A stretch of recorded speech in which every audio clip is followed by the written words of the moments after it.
Friends, Ram Ram, जय श्री कृष्ण। आप सब कैसे हो? आशा करते हो आप सब बहुत बहुत अच्छे होंगे फ्रेंड्स। और अभी मैं जिस पे रिएक्शन दूंगी ना फ्रेंड्स, ये है अजीत पवार को एनडीए में भेजकर शरद पवार ने मोदी को फंसा दिया।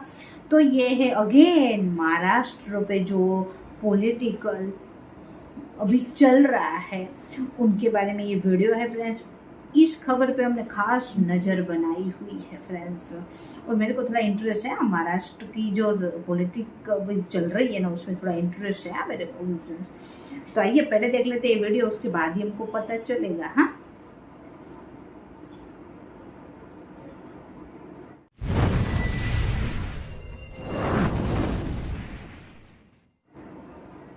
स्टार्ट।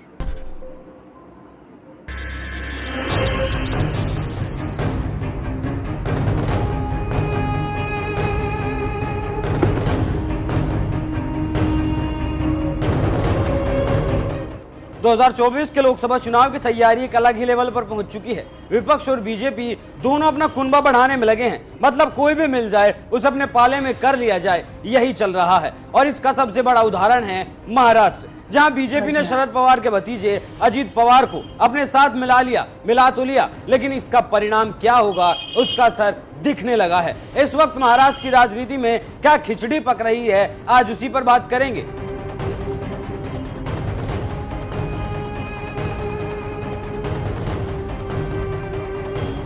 नमस्कार, एनएमएफ न्यूज देख रहे हैं आप। मैं हूं आपके साथ अभिषेक पुंडी। महाराष्ट्र की राजनीति में जो चल रहा है वो हर किसी की समझ से बाहर है। चाल किसी की है, मोहरे किसी के हैं और खेल कोई और रहा है। लेकिन सबको लग रहा है कि चाल उसी की है और जीत भी उसी की होगी। लेकिन असल में समझ किसी को नहीं आ रहा कि आखिर चल क्या रहा है, क्योंकि अजीत पवार चाचा का साथ छोड़कर बीजेपी के साथ आ गए, लेकिन चाचा से मिलने के लिए 3 बार जा चुके हैं। अभी राजनीतिक जानकार अजीत की फेंकी गोटियों को ही समझने में लगे थे कि अब उद्धव ठाकरे ने अलग जाल फेंक दिया। अब इस जाल में वो खुद उलझेंगे या फिर किसी और को उलझाना चाहते हैं, क्योंकि आखिर में सबको कुर्सी चाहिए। उद्धव ठाकरे ने पैदा की हलचल। कोई दिन नहीं जाता जब महाराष्ट्र की राजनीति से उठापटक की खबरें ना आती हों। ऐसे ही एक हलचल पैदा करने का काम किया है उद्धव ठाकरे ने, क्योंकि उद्धव ठाकरे ने अजीत पवार की तारीफ कर दी। शिवसेना के मुखपत्र सामना को दिए गए एक इंटरव्यू में उद्धव ठाकरे ने महाराष्ट्र सरकार में डिप्टी सीएम अजीत पवार को ईमानदारी से काम करने वाला नेता बताया है। उन्होंने अजीत को कुशल प्रशासक बताते हुए कहा है कि सूबे में जब महाविकास आघाड़ी की सरकार थी तब उन्होंने अपनी जिम्मेदारी वाले विभाग बेहतर तरीके से संभाले थे। हालांकि इसकी सच्चाई क्या है वो मैं आपको आगे बताऊंगा। ठाकरे का यह बयान ऐसे वक्त में आया है जब चुनाव आयोग ने एनसीपी को लेकर शरद पवार को नोटिस भेजा है और जवाब मांगा है। और दूसरी तरफ धड़ाधड़ हुई अजीत पवार और शरद पवार की 3 मुलाकातों के बाद शरद पवार के तेवर भी अब नरम दिखने लगे हैं और इस रुख ने शरद पवार के साथ मौजूद विधायकों को भी असमंजस्य की स्थिति में डाल दिया है। अब शरद पवार के साथ जो विधायक हैं वो भी नहीं समझ पा रहे हैं कि आखिर चल क्या रहा है, और साथ ही अटकलें इस बात की भी लगने लगी हैं कि क्या कोई नया समीकरण अब बनने वाला है। ये इशारा किस तरफ करता है, क्योंकि उद्धव भी शरद के साथ हुई अजीत की मुलाकात में साथ रहे थे। उद्धव कहीं बिचौलिए की भूमिका तो नहीं निभा रहे। शरद पवार जिस लड़ाई को लड़ रहे हैं उद्धव ठाकरे उस लड़ाई को लड़ चुके हैं। उद्धव ठाकरे अपने पिता की बनाई पार्टी को गंवा चुके हैं और यही लड़ाई लड़ रहे हैं शरद पवार। तो क्या अजीत की तारीफ करने का कारण यही है, तारीफ करना, दफ्तर पहुंचकर मुलाकात करना? तो कहीं ये चाचा भतीजे के बीच की तकरार को खत्म करने की कोई शुरुआत तो नहीं है, क्योंकि कोई और कड़ी दोनों को जोड़ती हुई नहीं दिखाई देती। महाविकास आघाड़ी में दोनों साथ काम कर चुके हैं। उद्धव उस वक्त मुख्यमंत्री थे और अजीत पवार उप मुख्यमंत्री। उद्धव जब सीएम थे तो अजीत के साथ उनके रिश्ते अच्छे बताए जाते थे। तो ऐसा हो सकता है कि शरद की पार्टी का नाम बचाने के लिए अजीत के साथ बातचीत की जा रही हो, क्योंकि पहली मुलाकात में अजीत पत्नी और अपने बच्चों के साथ शरद पवार से मिलने के लिए पहुंचे थे, लेकिन दूसरी और तीसरी मुलाकात में वो छगन भुजबल, प्रफुल्ल पटेल और अपने गुट के तमाम नेताओं के साथ शरद पवार के साथ मुलाकात करने के लिए पहुंचे थे। इस बात के कई और सियासी मायने भी निकल रहे हैं, क्योंकि शरद पवार का कहना था कि पिछली बार जब अजीत पवार ने बीजेपी के साथ मिलकर सरकार बनाई थी तो उन्हें खुद शरद पवार ने ही बीजेपी के पास भेजा था। अब आने वाले वक्त में किसकी खिचड़ी पकती है वो एक बड़ा सवाल रहेगा। और इनकार इस बात से भी नहीं किया जा सकता कि उद्धव ठाकरे कहीं अपना उल्लू सीधा तो करने में नहीं लगे हैं। शिंदे गुट से बदला लेने के फिराक में उद्धव ठाकरे, कहना गलत नहीं होगा कि अजीत शिंदे और बीजेपी को झुकाने में कामयाब हुए हैं। उद्धव ठाकरे को अजीत पवार के सरकार में शामिल होने के बाद विपक्ष में रहते हुए एकनाथ शिंदे के पर कतरने का मौका भी दिख रहा है। उद्धव की रणनीति अजीत की महत्वाकांक्षाओं को और हवा देकर शिंदे खेमे की सियासत कमजोर करने की भी हो सकती है। कभी शरद पवार के सबसे भरोसेमंद नेताओं में शामिल रहे प्रफुल्ल पटेल ने भी कह दिया कि अभी भले ही ये संभव नहीं है, लेकिन अजीत पवार महाराष्ट्र के मुख्यमंत्री बनेंगे। प्रफुल्ल पटेल भी अजीत के साथ हैं। अजीत पवार इस बात को भी जानते हैं कि एनसीपी में रहते हुए यह संभव नहीं था और इसीलिए बीजेपी के साथ आए होंगे। तो ऐसे में एक सवाल ये भी उठता है कि फिर फडणवीस का क्या होगा। तो ऐसे में फडणवीस का नंबर आता ही नहीं, बनता ही नहीं। अगर बीजेपी अजीत को साथ रखने के लिए उनकी सीएम पद की मांग को मान लेती है तो फिर बहुत मुश्किल काम है। बात यह भी गौर करने वाली है कि अजीत पवार अपनी शर्तों पर बीजेपी के साथ आए हैं या फिर बीजेपी की शर्तों पर साथ गए हैं और सिर्फ उन्हें चाचा से अलग अपना नाम खड़ा करना था। चाचा के कहने पर उन्हें काम नहीं करना था। प्रफुल्ल पटेल ने जो इशारा किया है वो खुद बीजेपी के अंदर कई धड़ों को जन्म दे सकता है, क्योंकि अब तक के घटनाक्रम से तो ऐसा ही लग रहा है कि अजीत अपनी शर्तों के साथ बीजेपी के साथ गए हैं, क्योंकि उद्धव ठाकरे ने वित्त मंत्रालय की तरफ इशारा किया है। उद्धव की जिद के सामने बीजेपी कमतर नजर आई और वित्त मंत्रालय अजीत पवार को दे दिया गया, जो कि पहले शिंदे के पास था। क्या इस बात से शिंदे नाराज नहीं होंगे? बस इसी मौके को उद्धव ठाकरे भुनाना चाहते हैं, क्योंकि शिवसेना के विधायकों ने यह आरोप लगाया था कि अजीत पवार उन्हें पर्याप्त फंड नहीं देते हैं, वो शिवसेना को खत्म करना चाहते हैं। ये आरोप अजीत पवार पर लग चुके हैं शिवसेना के दौरान, जिस वक्त उद्धव ठाकरे मुख्यमंत्री हुआ करते थे। और अब एक बार फिर से वित्त मंत्रालय अजीत पवार के पास आ गया है, तो हो सकता है फिर से टकराव की स्थिति बने। उद्धव का अजीत का तारीफ करना एक संभावना को और जन्म देता है, और वो है उद्धव की एनडीए में फिर से वापसी, क्योंकि बदलते हुए समीकरण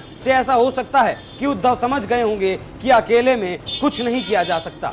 क्या फिर से एनडीए में वापसी करेंगे उद्धव?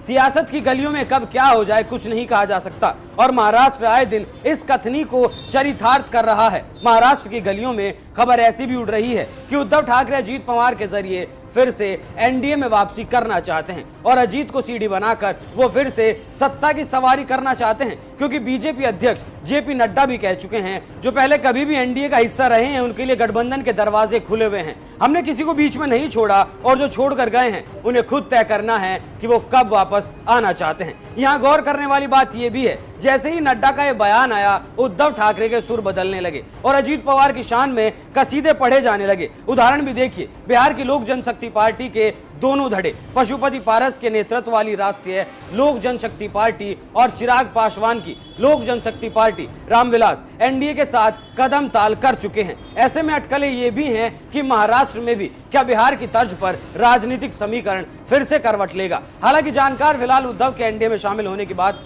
की संभावना को शून्य बताते हैं, उसे जीरो मानते हैं। उद्धव के मन में क्या है ये तो वही जाने, लेकिन राजनीति में कब दोस्त दुश्मन और दुश्मन दोस्त बन जाए कहा नहीं जा सकता। लेकिन उद्धव ठाकरे ने अजीत पवार की शान में कसीदे पढ़कर महाराष्ट्र की राजनीति में फिर से अपार संभावनाओं को जन्म दिया है। इस घटनाक्रम के बाद एक बात साफ हो गई कि फिर से महाराष्ट्र की राजनीति गरमाने वाली है और महाराष्ट्र में फिर से कुछ बड़ा होने वाला है। आपको क्या लगता है, क्या अजीत पवार के रास्ते उद्धव बीजेपी में जाने की संभावना तलाश रहे हैं? अपनी राय हमें कमेंट कर जरूर बताएं। नमस्कार। हाँ फ्रेंड्स, ये तो बहुत ही इंटरेस्टिंग हुआ कि उद्धव ठाकरे ने अजीत पवार जी की तारीफ कर दी। एक तो ये इंटरेस्टिंग बात है, और ये तो मेरे को पता ही नहीं था कि जैसे मैंने 2 दिन वीडियो नहीं बनाया, कितनी उठापटक हो गई महाराष्ट्र में। वित्त मंत्रालय जो है वो अजीत पवार जी को दे दिया गया फ्रेंड्स, क्योंकि वित्त मंत्रालय था शिवसेना के पास, जो शिंदे साहब की शिवसेना है उनके पास था, क्योंकि ये बोलना ज़रूरी है। तो ये तो मेरे को पता नहीं था। और ये उद्धव ठाकरे जी ने क्या कर दिया है, देखो उसमें 2 चीज़ें हो सकती है। एक चीज़ ये भी हो सकती है, इसमें भी बताई गई और मेरे को भी ये लगती है क्योंकि शिंदे सबसे पहले जो एक तौर से उद्धव ठाकरे जी के पॉइंट ऑफ व्यू से देखें तो दगा किया शिंदे साहब ने। शिंदे साहब चले गए अपने ज़्यादातर विधायक को लेके शिवसेना के ज़्यादातर विधायक को लेके बीजेपी में फ्रेंड्स, और अब अजीत पवार जी भी चले गए हैं अपने ज़्यादातर विधायक को लेके बीजेपी में। तो अभी शिंदे साहब की इनडायरेक्टली ताकत तो कम कर दी अजीत पवार जी ने, क्योंकि शिंदे साहब सीएम जरूर है लेकिन वित्त मंत्रालय बहुत महत्वपूर्ण मंत्रालय होता है, फाइनेंस मिनिस्टर, तो वो तो अजीत पवार जी को उनका मन चाहा मिल गया। और यही तो सेम लड़ाई शिंदे साहब की थी कि जब वो 3 पार्टी सरकार चला रही थी तब उनको फंड नहीं मिलता था शिवसेना को, क्योंकि जो वित्त मंत्रालय था वो अजीत पवार जी के पास था। तो यही तो सेम सिचुएशन हो गई, पहले भी 3 पार्टी अभी भी 3 पार्टी है फ्रेंड्स। और अभी जैसे इसमें से देखो शिवसेना इनके उद्धव ठाकरे जी के पास नहीं तो शिंदे साहब के पास वो पोजीशन में है। अजीत पवार जी की पार्टी भी, जो शरद पवार जी की पार्टी है वो शरद पवार जी के थ्रू नहीं तो अजीत पवार जी के थ्रू वो भी पोजीशन में है। बेचारी कांग्रेस इसमें रह गई, कांग्रेस की जगह ले ली बीजेपी ने फ्रेंड्स। लेकिन यही सेम चीज़ घूम के यही चीज़ हो गई।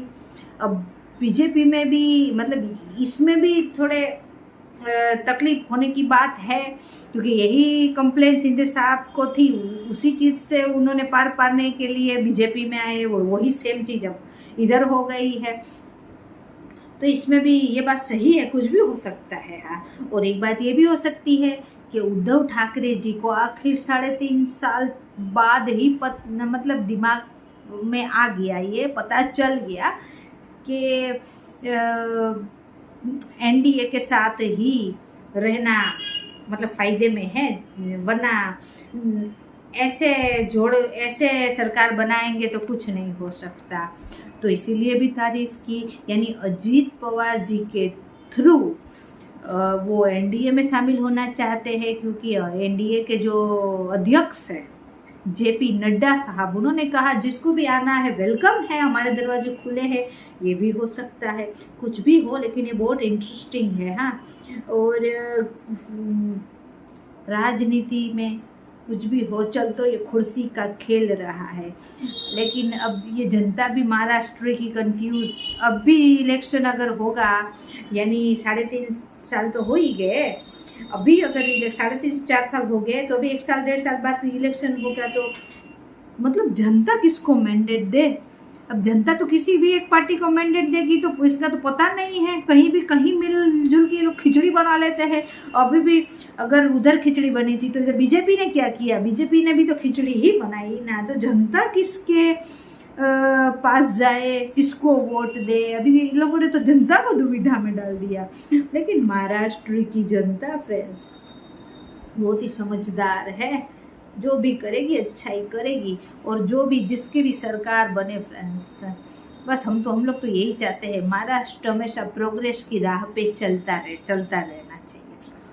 तो ये वीडियो बहुत अच्छी थी, वाकई में इंटरेस्टिंग, जो भी उद्धव ठाकरे जी ने किया है वो इंटरेस्टिंग है। हाँ, तो ये वीडियो बहुत अच्छी थी। आपको मेरा रिएक्शन अच्छा लगा तो वीडियो को लाइक और चैनल को सब्सक्राइब जरूर करना, वीडियो को शेयर भी कर देना और सब्सक्राइब नहीं भूले फ्रेंड्स। अब मिलते हैं ऐसे ही किसी इंटरेस्टिंग वीडियो में। बाय बाय, जय हिंद, वंदे मातरम, बाय बाय।